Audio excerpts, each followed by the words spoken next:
Hey everyone, pro photographer Ian Plant here, and welcome to PhotoMasters Live. I'm joined today by our new managing editor, Taya Iv, who is from Belarus. Hi Taya, how you doing?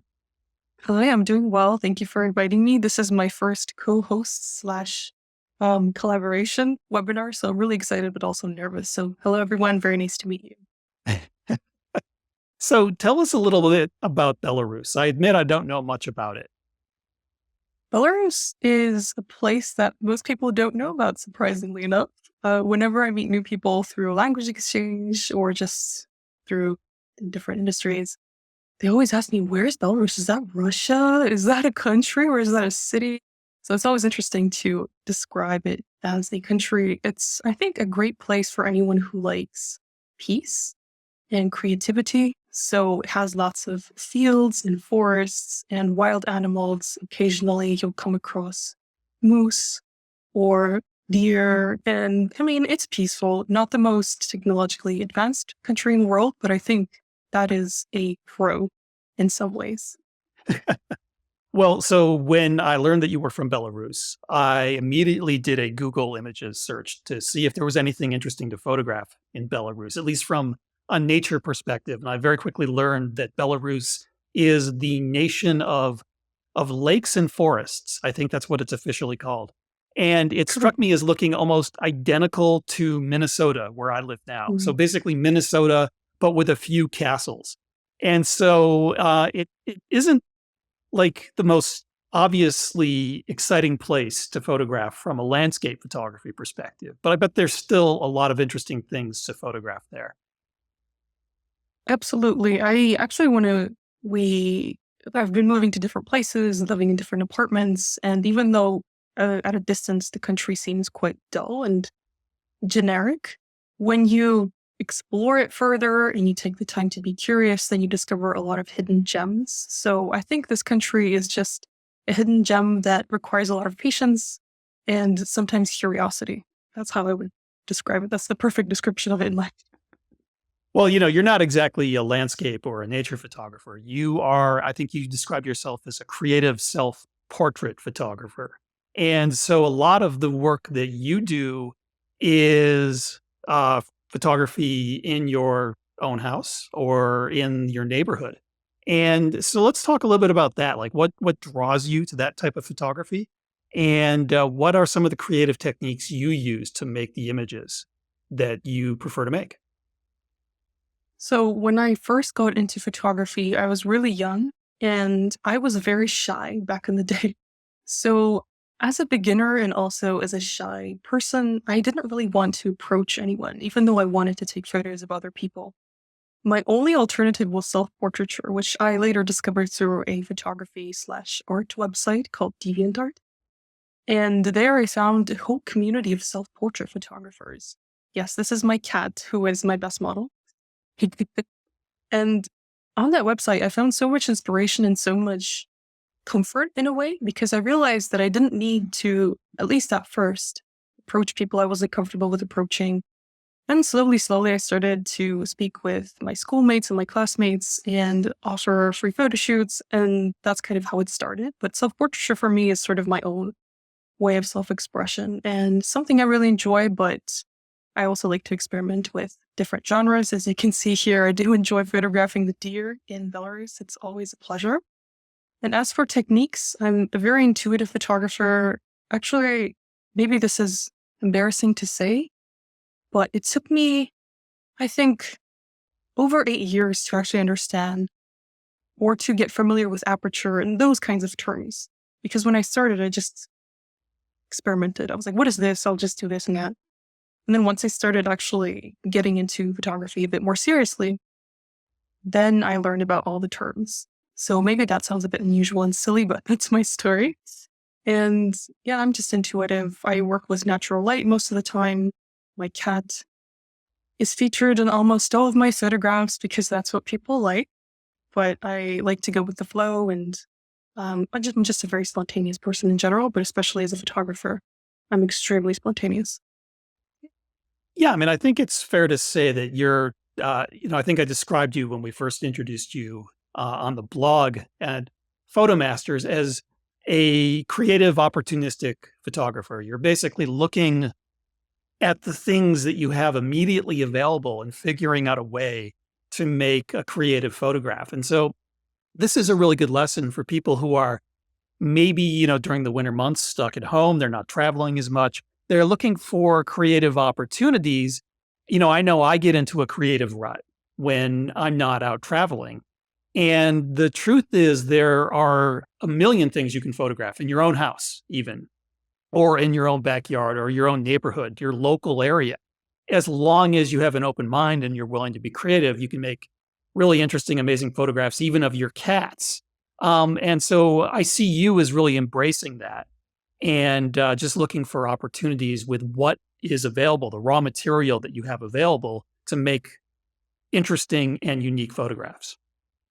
Yeah, so I think it's all about finding potential. And the previous photograph of my cat that you just shared, that one was taken, that's just ceiling light. And that took me a while to embrace because I initially was very much into natural light. And then when I realized that artificial light that isn't professional is actually a tool I can use, I felt even more liberated. So for this photo, it's just ceiling light and it worked well for me. And I think it can work well for many people. You can just use everyday objects, everyday lights to your advantage as a photographer, and it can work. You just need to experiment with things and be patient. So, really quickly, describe how you make a self portrait. So, obviously, it's a little bit more complicated than taking a picture of someone else or just taking a picture of a wildlife subject or a landscape scene.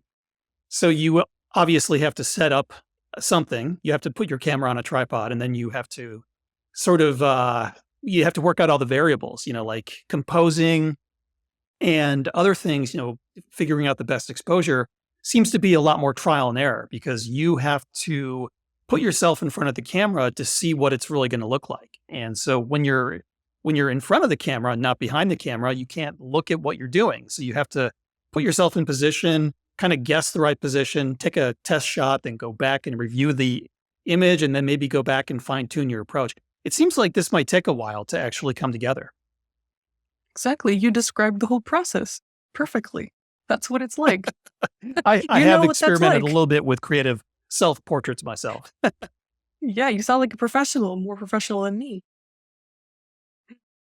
But yeah, so for me, it's a tripod is absolutely necessary. So is a remote. I don't see myself on a screen because I use a Canon 5D Mark II. And so that isn't compatible with the Camera Connect applications that help you see yourself from a distance. And so I used to think that that was some kind of hindrance, but in reality, it does help with perseverance because I am very willing to try and try and try. I wasn't like that initially. So thanks to self-portraiture, funnily enough, I've become more patient and more willing to experiment and embrace failures, if that makes sense. Yeah, I enjoy doing the occasional self-portrait. Usually it's me in the landscape. And part of why I enjoy it is it's an opportunity for me to present myself as being far more attractive than I really am. So I make sure when I'm doing a self-portrait to suck in that gut and to wear something slimming and to figure out that best angle that shows me off. So that way I can tell the world, hey, I'm not that bad looking. When they meet me in person, everyone's always very disappointed. They're like, oh, I saw your self portrait and you look like a normal human being. But now that I see you in person, I realize you're very ugly. So Ian, is this a roast? It's not a webinar, it's a roast. it's a self roast. Self roast, yes. Well, I'm very excited that you have joined the Photomasters project. So Taya is, as I said, she is the managing editor now. She's going to be helping with the webinars and with scheduling of articles and videos and doing instruction. And it's great because you're doing a type of photography that's like the polar opposite of the photography that I'm doing. So I'm hoping that that's going to just provide a much different perspective and it's going to help us inspire people to be creative in different types of photography. I know, I'm obviously very focused on nature and landscape photography, and I know a lot of people really enjoy those types of photography. But I always tell everyone that if you really want to master photography, you've got to try something that is opposite of what you enjoy doing the most. to be willing to cross over into different genres. And so I'm always encouraging people to try out something like street photography or macro or creative self-portraiture, something that can give them a creative outlet, especially something that can give them a creative outlet in their local area. It's a great way to practice photography. And trying a different genre is a great way of improving your creative vision. So I'm hoping that you're going to bring that different perspective to everything that we're doing here. And it's going to be really exciting going forward. And so you I'm very started with us towards the end of 2023. And 2023 was, I think, an interesting year for photography. For me personally, it was a bit of a challenging year. I felt that I was in a bit of a creative rut, but there was some really interesting things happening in 2023 for photography generally. So let me ask you the question. What do you think was the big story from 2023? good question. I think the big story was definitely AI, for sure. Everyone's talking about AI. And that makes sense because, we saw in 2023 two different types of stories about AI, artificial intelligence. And one would be the increasing use of AI machine learning for photography software and for camera operations. So autofocus, for example, has gotten a lot better because there's this AI machine learning that the camera manufacturers are using to improve autofocus so that it can track a subject, it can track the subject's eye. It's really amazing how good the autofocus has gotten in the past year. And of course, there have been a lot of programs that have got AI machine learning that helps them do things better. So, I'm thinking of Photoshop, for example, has recently been experimenting in their beta version with AI generative fill. So if you've got footprints of the sand in your photograph, you can make a selection and you can generate a fill for that. And it uses AI, machine learning. It's even sampling photos to try to find a fill that will match your photo that will fill in those footprints. Or, there's all sorts of other things you can do with that generative AI. And there's also things like the new denoise that is in Lightroom. So that's a really great noise reduction program. I believe we just released an article in the video about that, correct? Correct. Yes. People can now visit the Photomaster's blog and watch your video about it and also read your post about it. Yeah, absolutely. And that was like a real game changer. Obviously, that technology's been around for a little while in things like Topaz Labs. I think they've had a great noise reduction program that was powered by AI. And they've also got that really great AI machine learning assisted sharpening program. So these have been really helpful for photographers to help them recover images that previously were too noisy or maybe just a little bit out of focus or just a little bit of motion blur. So these AI assisted programs have been fantastic. But then there's also been sort of like the dark side of AI, which has been people using these AI programs to generate images that look like photographs, but they're not really photographs. And there was a few scandals last year with some major photo competitions where AI won. And it was only after the fact where the person who created the AI image said, "Gotcha, that wasn't really a photograph, that was AI. Tricked you all." So that's like the new reality that as photographers we're going to have to deal with, is that we're going to increasingly be competing with this AI generated imagery. I agree. I think it's a very interesting topic, very controversial for sure. And as you've said, when it's used in camera technology, it can help people advance. But when it's used to trick people or create a reality that may or may not be real, that's when the line gets a little bit fuzzy, in my opinion. It's it's an interesting topic, definitely. Yeah, and we're not going to dive into that too deeply today because I actually have a video coming out in a few weeks where me and frequent contributor to Photomasters, Joseph Roybal, we have this great discussion about AI and how it is changing the photography industry. So stay tuned for that. But now might be a good idea for me to very quickly run through some of my photos from 2023, some of my very best photos. And I said in the beginning that this was actually a bit of a challenging year for me. I don't really feel like I was making the types of photos that I want to make. And at the end of every year, I kind of go through and try to pick out the very 10 best photos that I've made. And some years I feel really good about those 10 photos. Other years I don't feel so good at all. And so I started off the year in Norway in January, actually. So I was there to photograph the Northern Lights and the beautiful winter scenery. And Norway can be challenging in the winter. The weather is often very overcast. There's a lot of clouds. And so I didn't really have a lot of light breaking through, didn't have a lot of color. And when I did get it, I would jump on it as quickly as I possibly could. But because of that tricky weather, it proved to be very challenging for me. I'm not sure it was as productive as it could have been. And the scenery there is very beautiful, but that weather is challenging. There are other locations that I go to where maybe the scenery isn't quite as nice, but the weather is amazing and you're more likely to get those really colorful, dramatic sunrises and sunsets. And, I didn't really have any luck with the Northern Lights. So I was there for about 2.5 weeks total. No, actually about 3 weeks. And I think I saw the Northern Lights maybe 3 times, but each time that I saw the Northern Lights, they were fairly weak. And the real challenge was the weather. The Northern Lights might come out.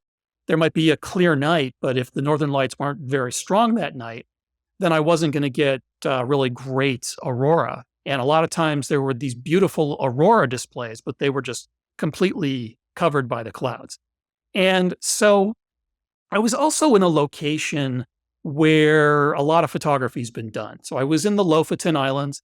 This has been a very, very popular icon spot for photographers for many years. As a matter of fact, I had made the decision years ago to never, ever go to Lofoten.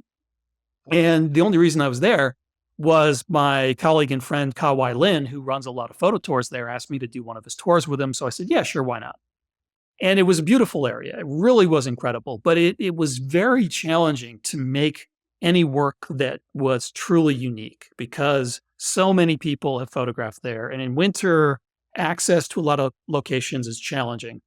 And so I found myself in front of some very famous photo icons, like this famous scene from the village of Reina, where you've got the red cabins in the foreground and the beautiful mountain in the background.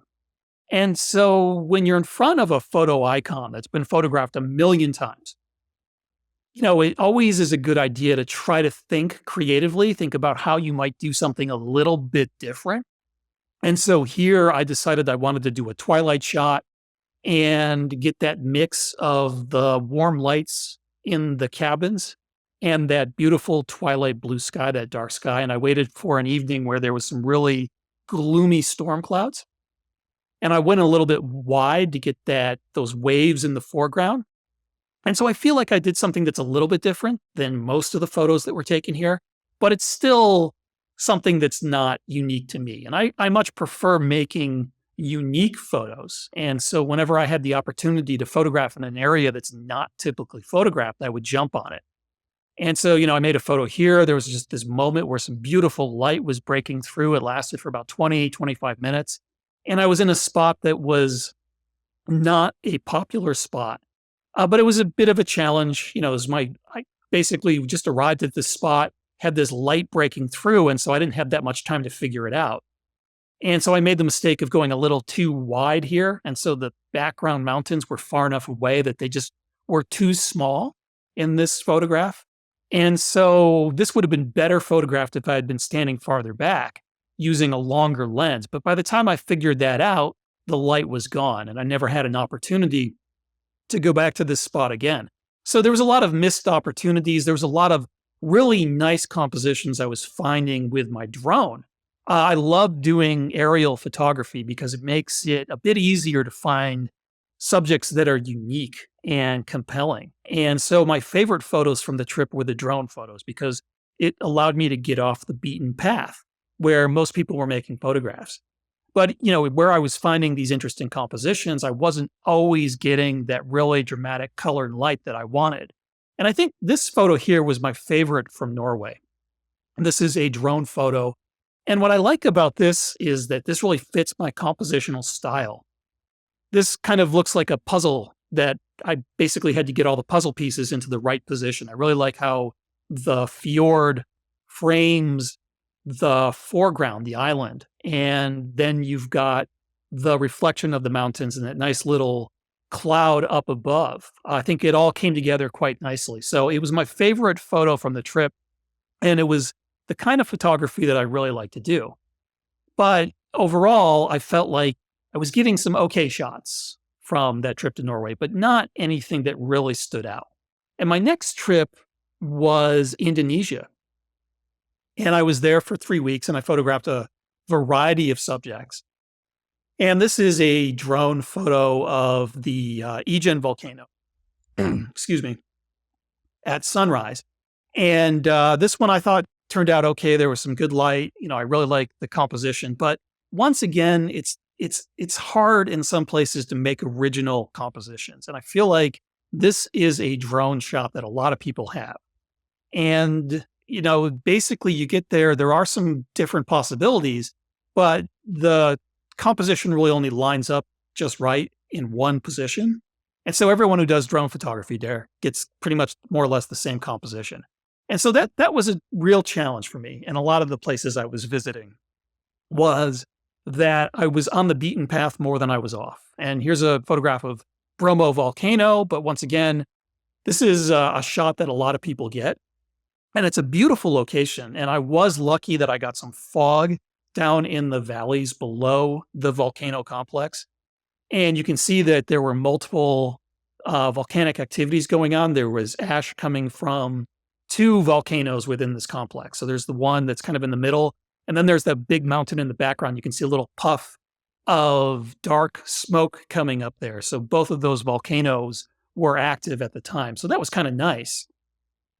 But the light just didn't quite happen. Like there's some color in the clouds in the background, but I just didn't get that really amazing sunrise light that I was hoping for. So not a bad image. One of the things that I did in Indonesia that was really unique was I went out to visit the Krakatoa volcano. And Krakatoa is a famous volcano. In the 1800s, there was a huge eruption of this volcano. It was absolutely devastating. But it's still an active volcano, and there still is a lot of volcanic activity. And every few years, this actively erupts. There wasn't any lava coming out when I went there to visit. I had to take a boat and go about 20 or 30 miles off the mainland to get to Krakatoa. And then I used my drone to make this photo. But it's amazing how the volcanic activity is creating this island, and it just had all these amazing shapes and colors. So that was really nice. It was kind of a unique experience, but I'm not sure that the resulting photograph is really as good as I would have hoped. It was taken during the middle of the day, so the light wasn't necessarily the greatest. So it's interesting. It's an interesting thing. It was a great experience. I'm just not sure that the resulting photograph rises to the level of what I typically want. And I was getting more creative in the Komodo Islands. This is a drone photograph looking straight down at one of the islands, a small little island in the Komodo Islands. And I liked the reef that surrounded the island. So this is kind of an abstract study of shape and color. And I did have some fun photographing the Komodo dragons. They're really interesting species. I mean, they're huge lizards. They can be like 12 feet long. They're massive and they're terrifying. And it was fun photographing them. But unfortunately, I was really only there for 2 days to photograph the Komodo dragons. And I think to make really unique, compelling photographs of the Komodo dragons, you need to be there for a while. Like you need to spend a week with them and, hope to get some of the big males fighting each other during the mating season. So, with any type of photography, you need to make a commitment to really make images that stand out. And so that's why I recommend when people are putting together a photo trip that they're doing on their own, if they're not just joining a photo workshop or a tour, I recommend that they give a location as much time as they possibly can. Like I'll typically, if I really want to make great photos, I'll plan to stay a week at a location or maybe 2 weeks photographing that same location or that same subject because you really do have to wait for weather conditions. If you're photographing wildlife, you've got to wait for that perfect pose or that interaction between multiple species. And so on this trip to Indonesia, I was never spending more than 3 days in a location, sometimes less. And so I really wasn't putting in that time that I think is critical. And so another thing that I did in Indonesia was go photograph the orangutans on the island of Borneo. And that was a fun experience. I've gone to Indonesia several times to photograph orangutans, but in the past, I've always photographed Sumatran orangutans. And so this was the first time I photographed the Bornean orangutans. They're two different species. And the Bornean orangutans are bigger, and the males in particular have got these really massive cheek jowls, and they've got a lot more color and character than their smaller Sumatran cousins. And it's really amazing the way these animals look. They just kind of look like giant Wookiees, and they're really fantastic. And I think this was probably the favorite photo of mine from the trip was this photo of an infant orangutan clinging to its mother. And I like the abstract quality of this. You know, the fact that you're not getting any eye contact. I actually took another version of this where there is eye contact with the infant, but I like this more with the infant's head nestled into its mother. It's just burying its head into its mother's fur. I think it tells a much more interesting story and it's a bit more abstract. So I think that was my favorite photo from the Indonesia trip. And then, of course, during the summer, I was doing my annual Badlands landscape masterclass photo workshops. I always do them in Badlands National Park of South Dakota. I love the Badlands because it's this real textured landscape. There's all these textures and colors in the landscape. It can be really quite intricate. And during the summer, there are these amazing storms that build up over the Great Plains. And so as a result, in the summer, in the Badlands, you often get these really dramatic sunset skies. And so I've been going to the Badlands for many years, but I think it's fair to say that it's beginning to feel a little small for me. I've been there so many times. I've kind of found a lot of secret spots that I really enjoy. And it's getting harder and harder for me to find new secret spots. And I'm often going back to the same locations I've been to before. And so it was a bit of a challenging year for me in the Badlands, just because once you have your files get mature for a given subject or for a location, it gets harder and harder to make photos that rise above the standard that you've already set.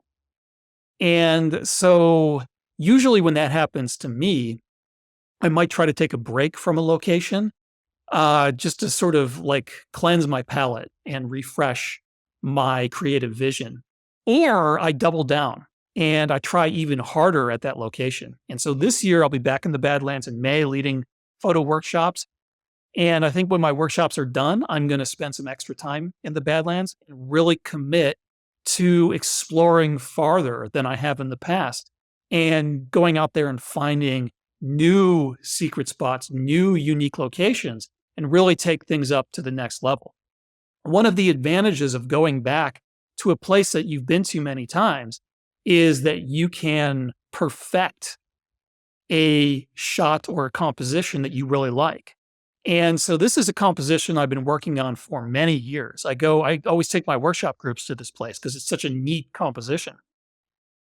And I photographed it many times. And I think finally this past year in 2023, I got the version of this that I like the most. I'll be in front of this composition again this year, and maybe again in future years. So maybe I'll get something even more dramatic. But I finally had a sky that really cooperated with the composition. And so it's nice when something you've been working on for a long time finally comes together. And I think it's important with landscape photography.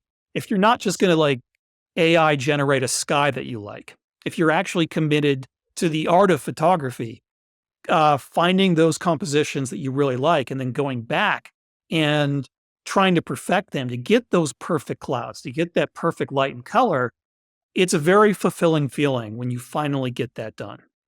And so another shot that I made while I was in the Badlands, there was some storms coming in. The forecast for the Badlands didn't look very good. So I did a Hail Mary pass and I drove out to Devil's Tower in Wyoming, which is about 2.5 hours away because the forecast looked a little bit better there. And I got this clearing storm at sunset. So I'm really happy with this photo. And this photo was made possible through the help of one of the Photomaster's sponsors, Platypod. This is actually the setup I had for making this photo, was using the Platypod Extreme. This is a camera base that allows you to get down very close to ground level. And so I needed that ground level perspective here to get that perfect reflection in this rainwater pool of Devil's Tower lit up by sunset light. So thank you to Platypod for making that shot possible. And then I continued work on the project I've been doing for quite some time now. So I've been doing these drone photographs of tidal marshes, salt marshes up and down the east coast of the United States. It's really been kind of a fascinating project for me because the colors and the textures of these salt marshes from the air are mind blowing. They can be very intricate, and I've found a lot of beautiful abstract patterns and compositions. And we've got a question that's come in. Do you use photo stacking in the Badlands or is it a single photo? So when I'm doing landscape work, I do focus stacking. I think that's what the question is about. So a shot like this in the Badlands or like this shot in Grand Teton National Park, I was very, very close to the rocks in the foreground, probably about 6 inches away. So to get everything sharp from near to far for a shot like this, you definitely need focus stacking. Focus stacking is a process where you keep everything the same. The composition and the exposure are all the same. All you do is you change the focus point between your various shots, and then you blend those images together later on the computer using a focus stacking program. I use Helicon Focus, and it just allows you to get a very sharp image from near to far, and it's really preferred for landscape photography. A lot of times with landscape photography, I might just use depth of field and hyperfocal distance, do it the old fashioned way. But for the more extreme near far perspectives, focus stacking is going to give you better sharpness than you could get if you're using that old fashioned hyperfocal distance method. And so back to the aerial photographs of the salt marshes on the United States East Coast. I was looking for different patterns. I was going to different areas. I've been kind of exploring up and down the coast, trying to find the most interesting compositions I can. And unfortunately, I didn't have as much time to dedicate to this project in 2023 as I would have liked. And also, unfortunately, I happened to show up to do some photography for several days right when a tropical storm was passing by. And so I had a lot of bad weather that wasn't conducive. For these salt marshes, you really need sunny weather, like bright middle of the day sun hitting those marshes, hitting that marsh grass that really brings out the colors and the water and the grass. And so it was really critical to have that kind of light. And it just wasn't working out for me this year. So I didn't really advance that project nearly as much as I would have liked. And then after photographing the salt marshes, I took a trip to Tanzania. I was leading a tour there. And I've done a lot of photo trips to Africa. Most of them have been on my own with, maybe one or two photography buddies. And so with the photo tour, I had less flexibility than trips in the past. So it wasn't really the most productive thing for me. I'm hoping that my clients got some great shots. And certainly for those of them who had never been to Africa, this was an amazing experience going to the Serengeti and the Ngorongoro crater. But for me, because I've been to Africa so many times, it was a struggle for me to find something that would rise above the level of the images I already have in my portfolio. So I made some good photos. I was pretty happy with the photos I made there. I relied heavily on my Tamron 150 to 500 lens when I was photographing in Tanzania. And also one of my favorite lenses, their 35 to 150 millimeter f2 to 2.8, was something that I used a lot as well when I was photographing wildlife in Tanzania. So thank you very much to Tamron for their support throughout the years. And whoops, sorry, I went back to the wrong photos. Here we go.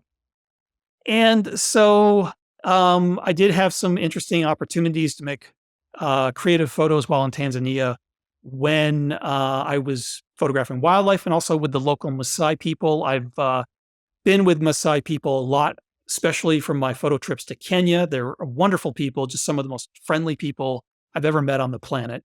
And they make fantastic photo subjects. They wear this really bright, colorful clothing that's really amazing. We got a question that's coming in about the focus stacking again.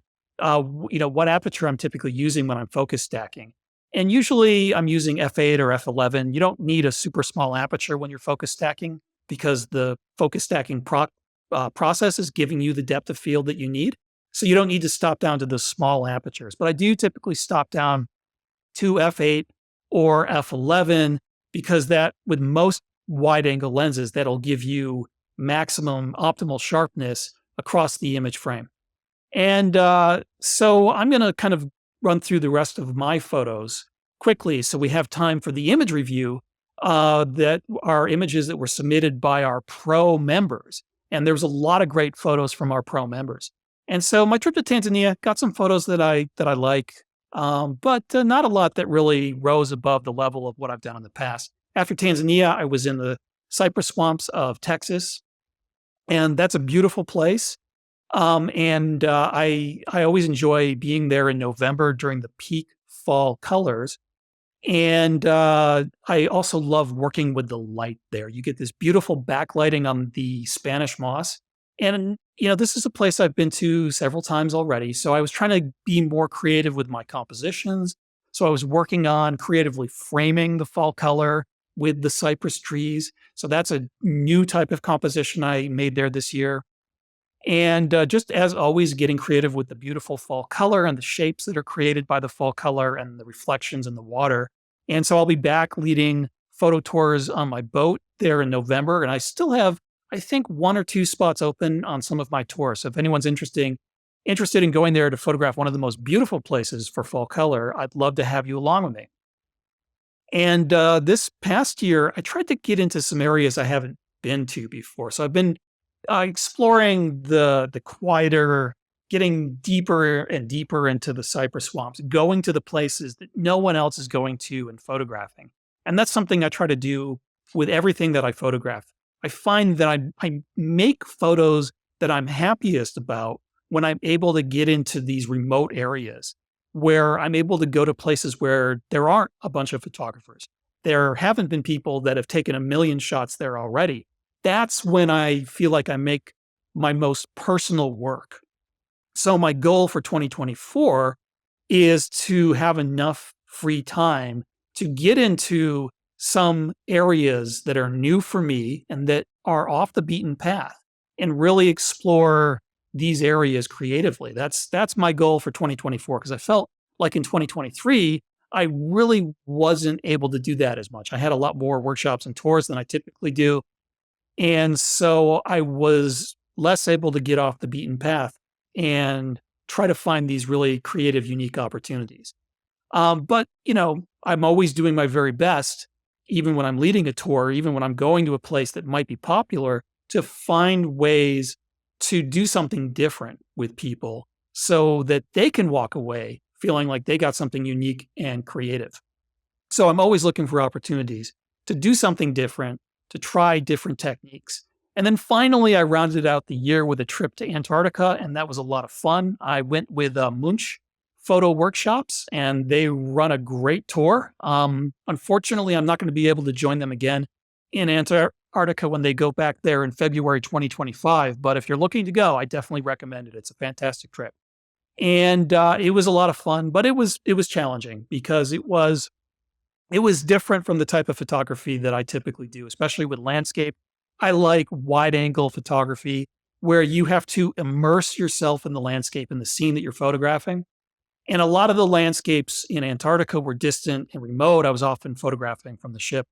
But I loved photographing the penguins. There was lots of opportunities for creative compositions. I was always looking for an interesting pose or a posture or some really creative light to work with. I made this photograph of an iceberg in the middle of the day. There were these beautiful storm clouds building up, and every now and then the sunlight would break through, and that bright light on that white ice was really dramatic. And so to avoid overexposing the white ice, I would dramatically underexpose my photos.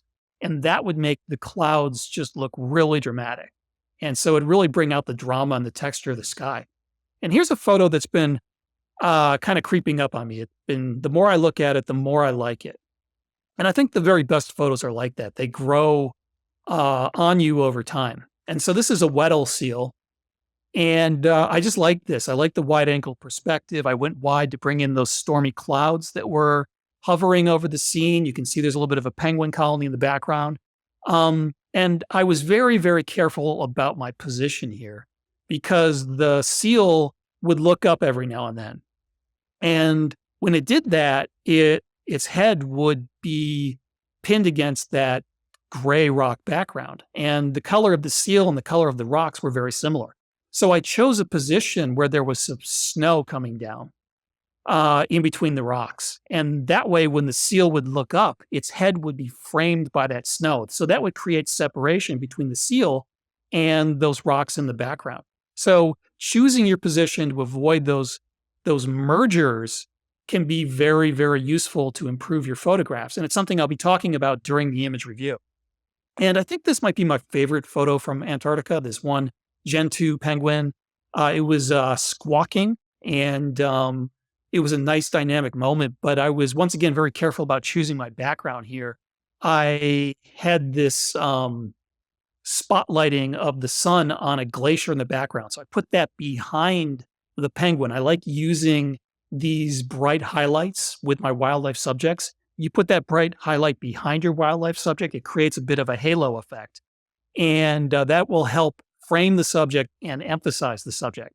So overall, it wasn't my best year of photography, though. I mean, I made a lot of images that I'm happy with, just not super happy with. But part of the reason why I'm not super happy with them is that I've been doing this for 20 years now, and I've got a very mature photo portfolio. And so it becomes harder and harder to make images that rise above what I've already done. And the truth is, as a working pro, I need to be doing that. I need to be constantly coming out with stuff that's really amazing. Any year that I'm not is a year that I'm not really making any progress as an artist.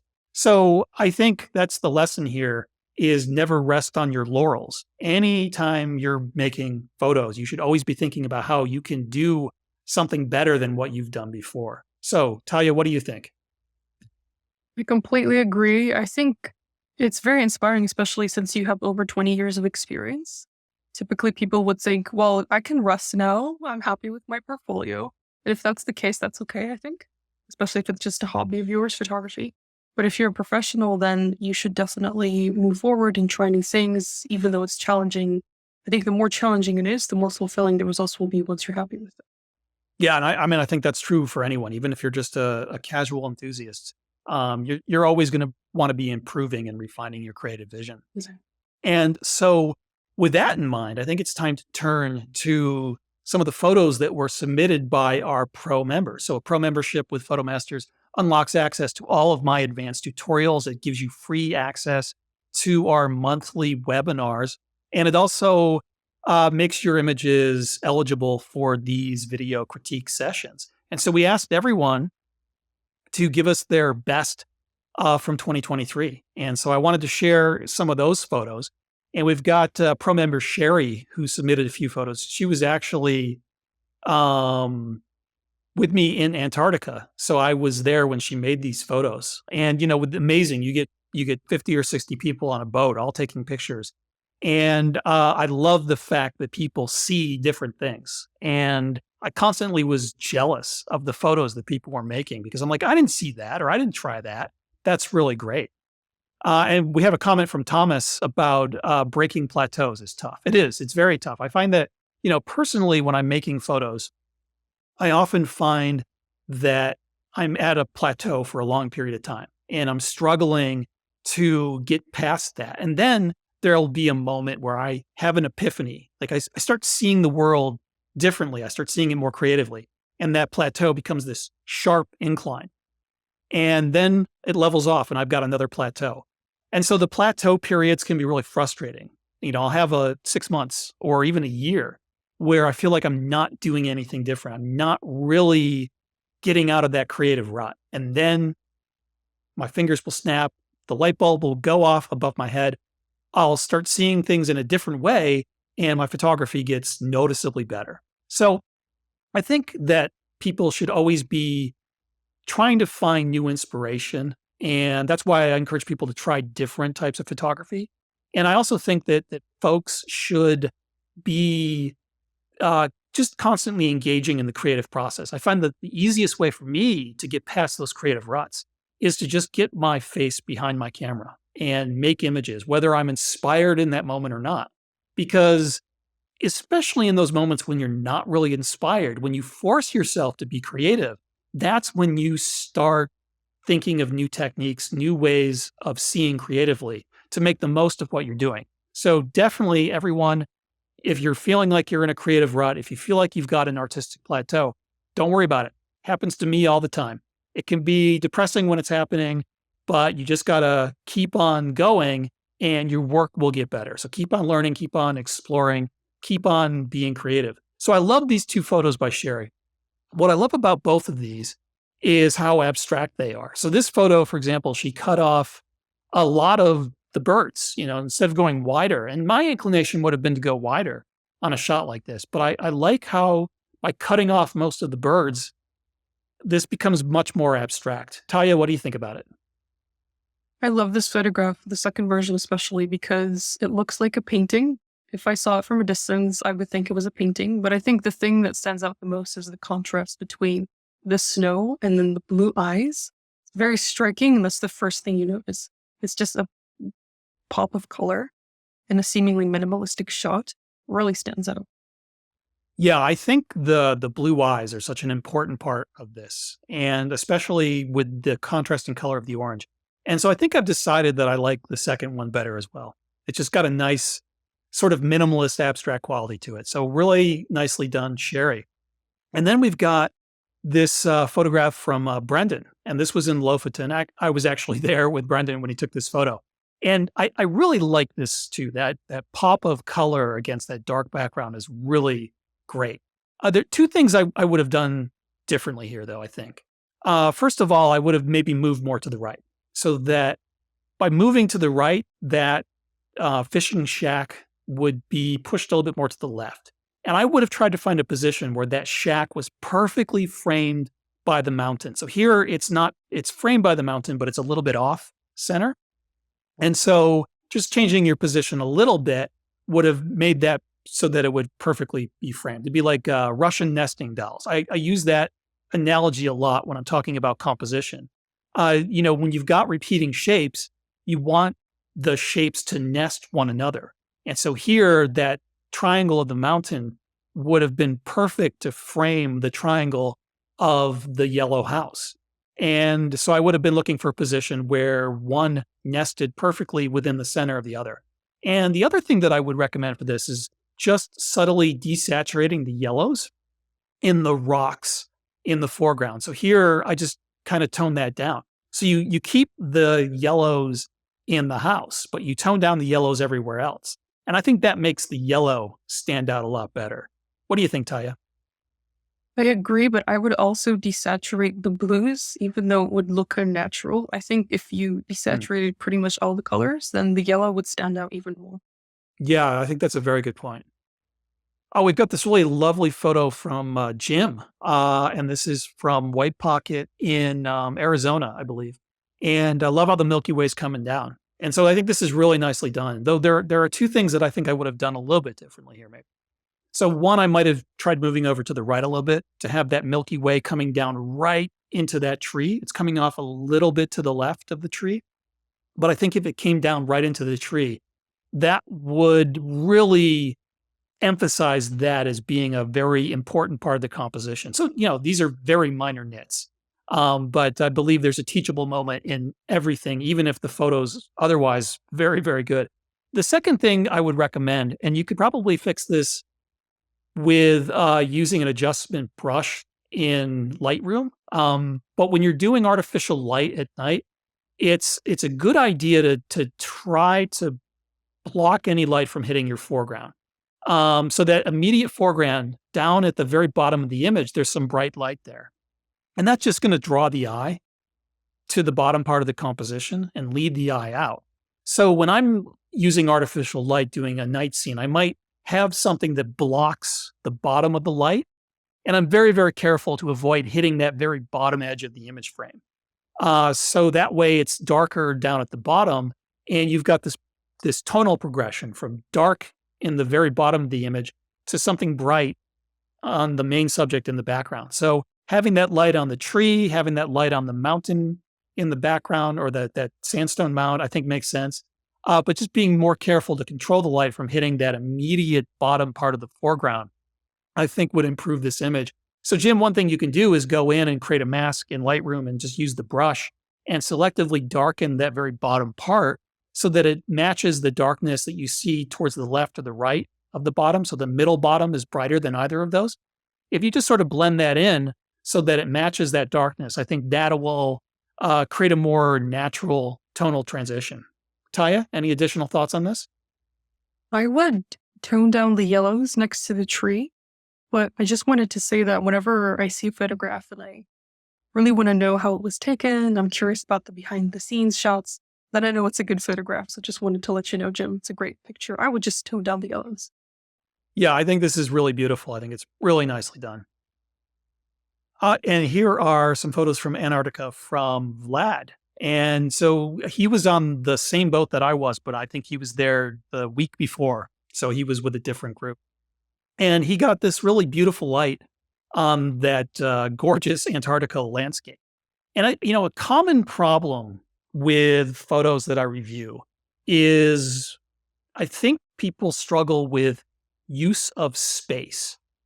And so what I mean by that is a lot of times people have the important objects in the composition put in the wrong place, or they might be cropping too tightly, or they might have gone the opposite way. They have too much in the scene and they need to crop it a little bit tighter, or they've just got too much empty space. And so I think this is a beautiful, beautiful shot, wonderful light. And I love the mood and the atmosphere, but I feel like there's just too much empty space at the bottom. And so a little bit of a crop, I think, dramatically improves the composition here. I think that what it does is it focuses the viewer more on the most important parts of the composition. So using space the right way, I think is the most challenging part of composition, which is why people struggle with it. But you can see here the before and the after. That negative space, that empty space down at the bottom, kind of draws the eye. There's a lot that the eye has to go through before it gets to that important background. And here I feel like the eye more naturally goes exactly where it needs to be. It's not getting stuck in that negative space. Taya, do you have any additional thoughts? Yes. So, first of all, if you want to learn more about composition from Ian, then definitely check out his composition course. I'm sure that will help you boost your knowledge and take great photographs anywhere. But the first thing I noticed about this photograph was the amazing lights. It's golden. It really stands out. So, great framing, but it looks a little bit too soft for me. I'm quite biased. I love the clarity slider in Lightroom, which increases texture and kind of makes images look a little bit more edgy.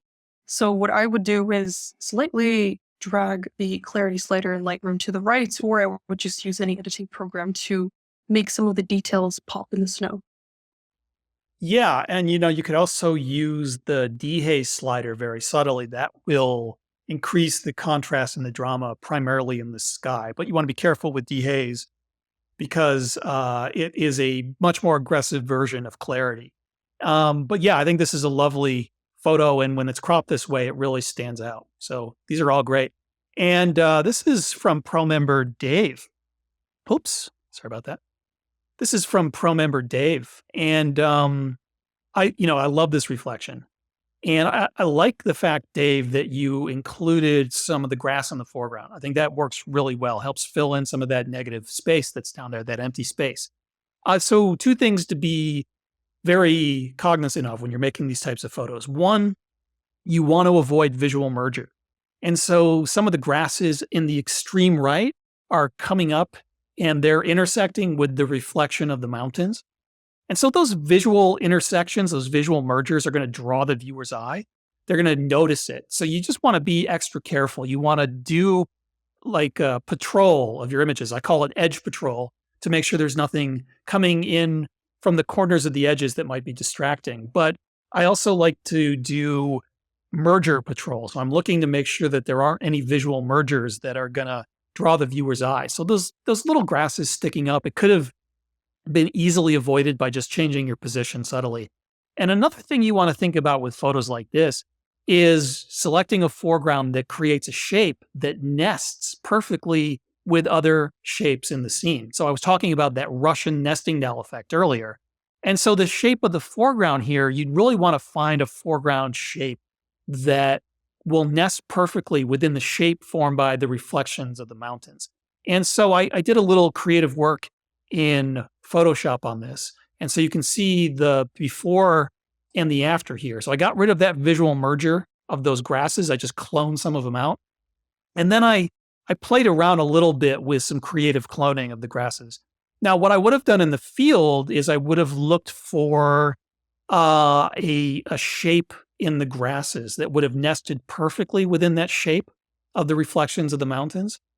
And I would have tried to put the scene together that way. So I couldn't really replicate that here in Photoshop, but I did sort of do some copying and pasting of the grasses. So you can see here the contour of the grasses more closely matches the contour formed by the reflection of the mountain. So looking for a way to nest those shapes, I think, is very important. But it's a lovely photograph. It's really nicely done. Beautiful scene. You know, of course, a scene like this would be even more dramatic if there was great clouds and color in the sky. But for what you did, I think it's really wonderful. And there's a lot of different opportunities here. I think you could have also gone in and zoomed in a little bit tighter and done some abstract shots of the reflections. And there definitely would have been a lot of creative opportunities here. Taya, do you have any other thoughts? Yes, but first I have a question. How long did it take you to make that edit with the clone snap tool? It took me about 30 seconds, 30 seconds. That's good to know. but I I didn't do a would very good also, job. It's very, very no, rough. no, I was impressed. I was like, how did that happen so quickly? Mm. But Well, it's I that would AI definitely, powered content aware fill and generative fill. I mean, it's amazing how well it works. So absolutely. Yes, yeah. I would zoom in. I like to, whenever I visit locations, whenever I do occasionally dabble in nature photography or landscape photography, I love to experiment with different angles. So I don't have a zoom lens, but I do like to get closer to my subjects whenever possible. In this case, you'd have to swim, I guess, to get closer. But if you do have a zoom lens, then experimentation is very important. But I think this photograph is great. I think the mountains in the sky or the stars here, especially the vibrant blue sky, gives a peaceful feeling, at least to me when I look at it. Yeah, wonderful shot. And this is from pro member William. I talk about using space. I think William does a great job using space here. There's a kind of a minimalist feel to this, and I think the use of negative space here works beautifully. Like I think this is a very well balanced photograph, and I love the light on it. And these are of salt marshes. So I've been working with these for many years. I did a book on the Chesapeake Bay in Virginia and Maryland years and years ago when I used to live in that area. Coffee table book. And it was a landscape that looked a lot like this. This is the low country. You see this in North Carolina, South Carolina a lot. And it's challenging making good photos of this sort of flat landscape. So I think William did an excellent job here. Beautifully done. I don't really have any changes I would make to this. Taya, how about you? I agree. I think William would thrive in Belarus. So you're welcome to visit and take photos here because it's all flat land. You would take amazing pictures. Come visit. But I actually just want to add one more thing. I am not sure. I'm not a long exposure photography expert, but I think if you use a slower shutter speed, that would create a really interesting minimalistic effect, even more so than than there already is. And if you convert it to black and white, that would be cool as well. Just my 2 cents. Yeah, yeah. Excellent thoughts. And this is from Richard. And I, I've photographed here before. I think that Richard, like, he got some great light on these formations. This is Monument Valley in Arizona, and you had some amazing clouds. And I think, Richard put in some effort to find a foreground leading into the background. And I think this works reasonably well. Though I do think there was an opportunity for a cleaner shot, one that was, I think, a bit more focused in its theme. And so when I photographed here many years ago, I photographed the same scene. I did not get the great clouds. And so he beat me there. But what I did do is I pressed a little bit forward and I used the ripples of sand in the foreground to lead the eye in. And so I think it's a bit more dramatic of an effect, but it's also a more focused visual theme. So, when you're this is always challenging. And I think Richard did a very good job here. But when you're working with these scenes and you're trying to make them more sophisticated, you're trying to bring in that foreground to make the visual interest higher, it can be easy to make things a little bit too cluttered. It can be easy to choose the wrong foreground. And so the challenge is always when you're working with these complex wide angle scenes is to think of ways you can simplify the theme, make it more relatable to the viewer and lead them stronger in from foreground into the background. So Taya, why don't you start us off with this beautiful photo of a heron. What do you think about this? Great shot. I love the wide effect because it gives you a clear idea of the environment that the bird is in. And what a great moment to capture. I'm sure that took a lot of effort. I'm not sure how patient I would be in wildlife photography, so props to Vivek for taking this photograph. The only thing that I would change about it is the highlights, mainly around the face and the eye area. I would tone them down just to make the image look more balanced. But overall, I think this is a really beautiful photograph. Yeah, the highlights when you're working with wildlife or birds that have got white can be very challenging, especially when you just have a little bit of white feathers. And so it's best to underexpose the scene a little bit to make sure you don't accidentally overexpose the whites. But you're right. I think you could go into Lightroom with the adjustment brush and just tone down the highlights over those whites, and that would be very helpful. And so I love the moment captured here. And it seems to me that this must have been a crop. I think that a wider crop would be okay here. Like, having a little bit more of that foreground, those out of focus grasses down in the foreground. I think that would be good actually, because that will give the photo some depth. And so I think that this could be recropped to show more at the bottom and more at the top a little bit more. I think, this is what I feel like people think they have to do this, that if they're photographing wildlife in particular, they've got to crop really tightly on their subject. And I think it's better to give your subject a little bit of breathing room. That tight crop is usually not a good idea. So when I do my wildlife, when I'm framing the scene in the field, I give it a bit more breathing room. And I don't crop it quite so tightly usually, unless there's something really, really distracting that you're trying to eliminate with the crop. I think it's okay to go a little bit wider. If you crop too tight on the subject, I think you're missing out on some interesting compositional opportunities. And here's a really, really lovely shot from Patagonia. I love the color here. This is a scene I've photographed many times when I've been there. And, I've never had color or light like this for this particular scene. So I think this is really nicely done. So hats off, Tom. Beautifully composed, beautifully shot. Taya, any thoughts? Pink is my favorite color, so I give this photograph a huge thumbs up. I think there would have been opportunities to go wider here and get a little bit more creative with the compositions.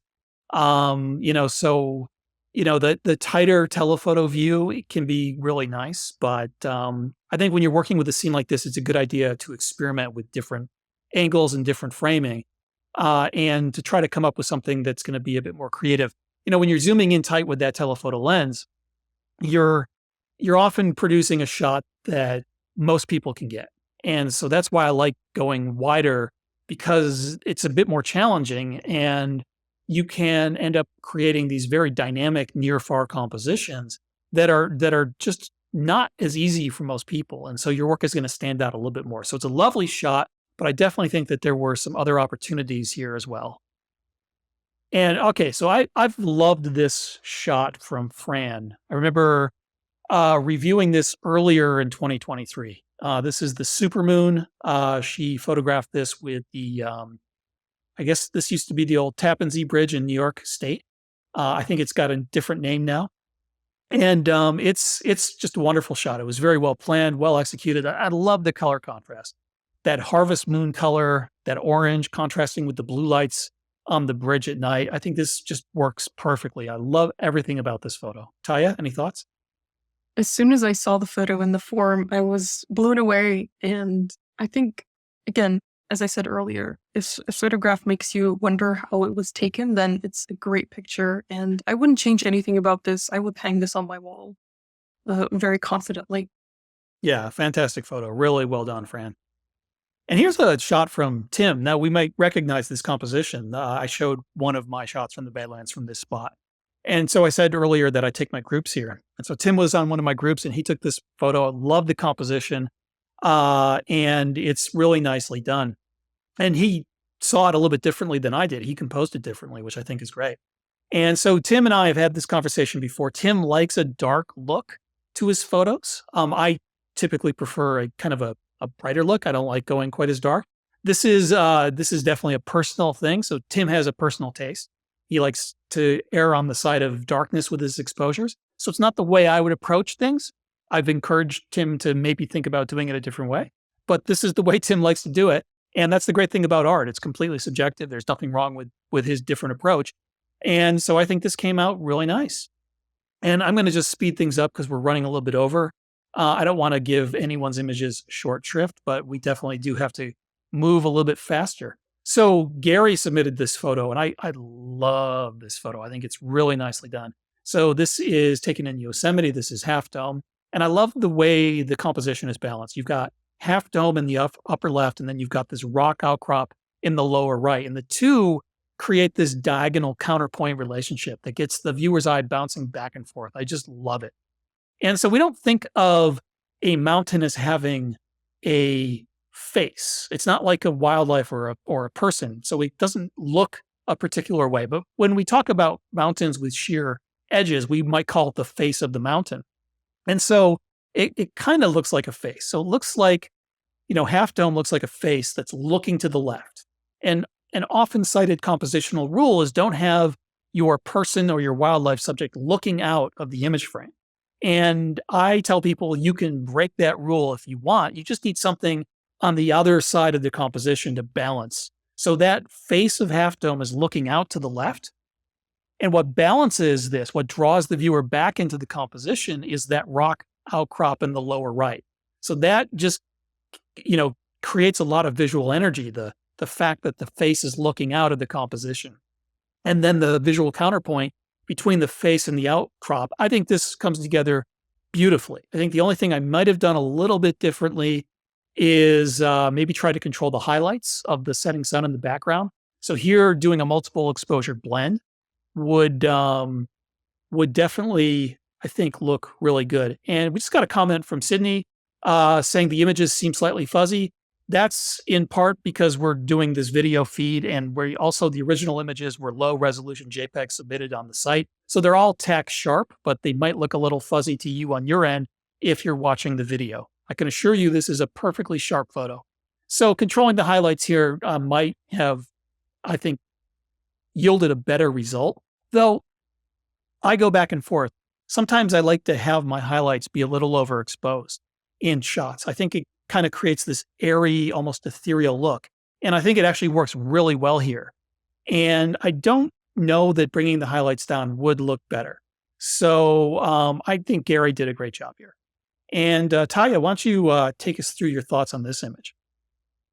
Well, as a portrait photographer, I always think, sometimes think maybe that a landscape would look even better if there were a silhouette of a person or if there was just some kind of human presence. So I think this shot, because there is a lot of negative space, if there were a person walking in the distance or maybe a couple of people playing, running with their dog, something like that, you can just let your imagination go in different directions here. I think that would add even more to the photograph, but that's just me being my biased portrait photographer self. No, those are good thoughts. And, I like what you said about the fact that there's negative space here. And I find that there's a lot of negative space at the bottom of the photo. And so I think there's a lot of compositional elements that work really great here. The visual progression of the rocks going from the middle ground to the background, the shape of the wave in the foreground, and the dynamic shapes created by the clouds above. I just think that the framing is a little bit off. I would have personally pushed the composition up a little bit higher to include more of the clouds and a little bit less negative space in the foreground. So I did a little recropping and then some content aware fill as I rescaled this image. It's very easy in Photoshop. If you use the crop tool and you pull the crop tool above the image, you're adding canvas. And if you select the content aware fill feature of the crop, it'll fill it in quite nicely. So I was able to do that here. And I think this utilizes the space much better. So it eliminates some of that negative space down at the bottom that's not really contributing to the composition, and it adds a bit more space up top. This is better balanced, but I also think it's more visually dynamic. So I think it's a lovely photo, but it just needs this simple fix to really make it work as well as it could. And here's another photo by Luis that I think is perfectly framed. I love this long exposure twilight shot from Grand Tetons, that smooth mirror still reflection. And I think he's just got the perfect amount of negative space for this photo. So I think this one is a much more successful version than the previous one. Right out of the camera, this is absolutely beautiful. I love those twilight blues. And here's a shot from Ron. And this is, I think this is a really nice, sharp photo of a bighorn ram. And it really is focusing the viewer's attention on the important parts of the composition. So I think that's really nicely done. I would recommend, though, Ron, going back and maybe recropping this so it's not quite so tight. What I said earlier, that this is a tendency, they really want to crop in tight on their wildlife portraits. And I usually feel like the end result's a little too cramped. So here, I think a little bit more breathing room would be a really nice idea. But what I really love about this is how that horn perfectly frames the ear. The ear nests within that frame really nicely, and it doesn't touch the horn. So you don't have that visual merger. So you've got that perfect nesting shape. And I just love the way those two shapes work together. So I think it's really nicely done. And we've got a few photos here by Bob. Bob loves doing fly fishing photos. And so he typically does a really great job capturing these magical moments. And I love the way he's using shape. So the curving shape of the fishing pole and the line is a really strong compositional shape to include in these photos. But once again, spacing, that's the common theme, getting that spacing right. So I feel like the crop on the right is just a little too tight, like the person is too close to the image frame. So a little bit more breathing room is a good idea. And I think, this shot here that he took is a little bit better. There's a little bit more breathing room there on the left side of the person, but it's always a good idea to have that breathing room, not to crop too tightly and not to have your subject too close to the edge of the image frame. And so just make sure when you're making these photos to give everything a little bit more breathing room. Otherwise, these are great moments that have been captured, great use of space and the magic in the moment. I really like what's going on with these photos. And Taya, why don't you take us through this? What do you think about this lovely photo by Jennifer? Lovely photo indeed. And I love the cubs and all the emotions that they are evoking in this photograph. Makes you think about what they're trying to express. And I really like the eye contact between the bear and the camera. I think it's a very rare moment, very special, beautifully captured. Honestly, I wouldn't change anything about this. There is, nothing I would change. I think it's great. Very emotional photograph. Yeah, I really like this too. The one little thing I would change, there are some out of focus grasses on the very left edge of the image frame, and they're a bit distracting. They're kind of bright, and they really pull the viewer to that left edge. And so just doing a selection around those and then doing a content aware fill, it eliminates them. And so now the viewer is better focused on the main subject. So sometimes being careful doing that edge patrol when you're making photos in the field and eliminating those distractions with a little bit of cropping or content aware fill when you're editing your photos can really improve the image, but otherwise really nicely done. And I really love this photograph of this one lone tree with all of these snowy hills. I think this is absolutely beautiful, and I love it. Nothing I would change about it. What about you, Taya? I wouldn't change anything, although I was surprised when you said snow. I thought it was a desert. So Oh, my it could be. bad. Maybe it is a desert. Maybe I got that wrong. Yeah. But I Yeah. really like this photograph. Yeah, it's perfect. I would maybe add a little bit more. I would bring out the highlights in the sky just to create a little bit more contrast, maybe. But other than that, looks great. Minimalistic photos like this are absolutely perfect. Yeah, I think this could have gone either way. I think you could have added some like dehaze to the sky, for example, and really bring out more texture Mm. and contrast. But I kind of like this more ethereal, airy presentation. So either way, really nicely done. Okay, so that is snow. That's Hayden Valley in Yellowstone National Park. Yeah, really, really nicely done. And Robert submitted this photo of a ring-tailed lemur from Madagascar. And I love that he's using the backlighting, and I love that he's got the specular highlights, those out of focus, bright. That's basically just sunlight on the leaves reflecting in the background. And when you are shooting with those specular highlights out of focus, they just create these beautiful orbs of color and light. I absolutely love everything about it. This might be a photo where in processing, you might want to bring out a little bit more detail, especially in the face, just so you could see the face a little bit, like not much, but maybe just a little bit. I do like this silhouette presentation of the animal because it really emphasizes the ring tail of the lemur, which is what is making this animal unique, what makes it stand out. Once again, just a little bit tight on the left. So spacing is always important. So I just did a content aware scale here and added a little bit of canvas and let Photoshop fill it in. And I think that balances everything better. It's a better use of space. So basically, when I've got important visual elements that are to the left and the right of my image, I try to give each about the same amount of space to the edge of the image frame. So you've got the lemur's tail, and the distance from the edge of the tail to the edge of the image frame on the left is roughly the same now as the distance from that tree limb that the lemur is climbing up to the edge of the image frame on the right. So just having that similar spacing when you have those important visual elements, both left and right, to the edges of the image frame will help balance the composition. So a simple fix really takes this to the next level. And let me know what you think about this, Taya. Very nice. It definitely tells a story. I feel like this would work really well in those like caption this posts on social media. People I think would come up with a lot of interesting stories behind this image. I think this photograph would look even better if the sky were brightened just a little bit, but maybe Ian, you might disagree because the contrast between the birds and the sky is pretty much perfect in this photograph at the moment.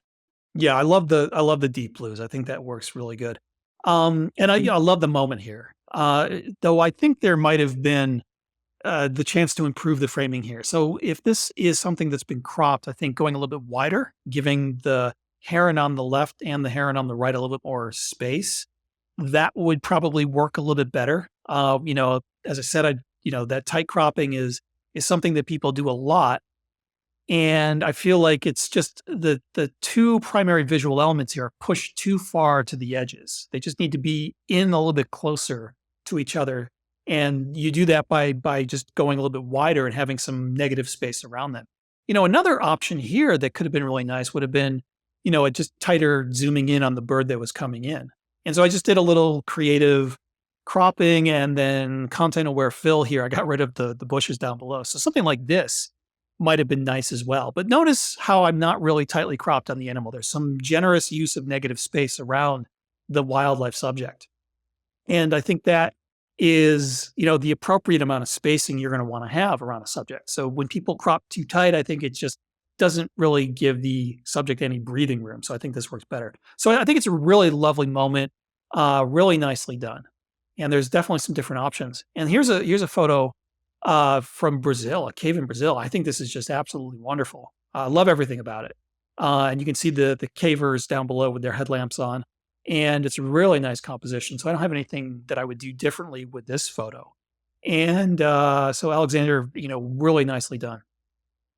And then we've got some photos here that were taken in Costa Rica. And I really love what's going on here. Um, so the image on the left, I love the shape of the tree, and there's that magical moment captured here. And the image on the right, once again, is just another moment-driven shot. And so I like both of these. Taya, any thoughts? I agree. I think the tree on the left looks like half of a heart, Yeah. which is very fitting because there are two birds in the shot and it seems like they're a couple. So I don't know. It really works well, helps emphasize the story. Yeah, I think it's really nicely done. And now we're going to end up the critique session here with a photograph by David. Now, David has often complained to me that whenever I critique his photos, I never say, "Wow, this is absolutely perfect." I've always got something, and of course, I've usually got something for most photos. I think there's teachable moments in everything, even when a shot's really nice. But David, this one's for you. You finally earned it. This is absolutely perfect. Love everything about it. Don't change a thing. This is a photograph of the annular solar eclipse that occurred last year. So, an annular eclipse is not a full eclipse. So, it's a partial eclipse. And I love that it's all these clouds in front of it. I think that really, first of all, it makes the exposure of the eclipse better, having some clouds around the eclipse. Because when you have this annular eclipse, the sun is still really, really bright. And so you have to dramatically underexpose to make sure that you're not overexposing the sun. And that means everything around it goes dark. So having some thin clouds around the eclipse and even a little bit over it, that gives you something that's being backlit so that you end up, instead of with this completely black sky, you end up with color and texture in the composition. And that's what David has done here. And I think he did a fantastic job. I just love the way this came together. So well done, David. Well done, everyone. Thank you so much for sharing those photos. I really appreciate everyone being brave.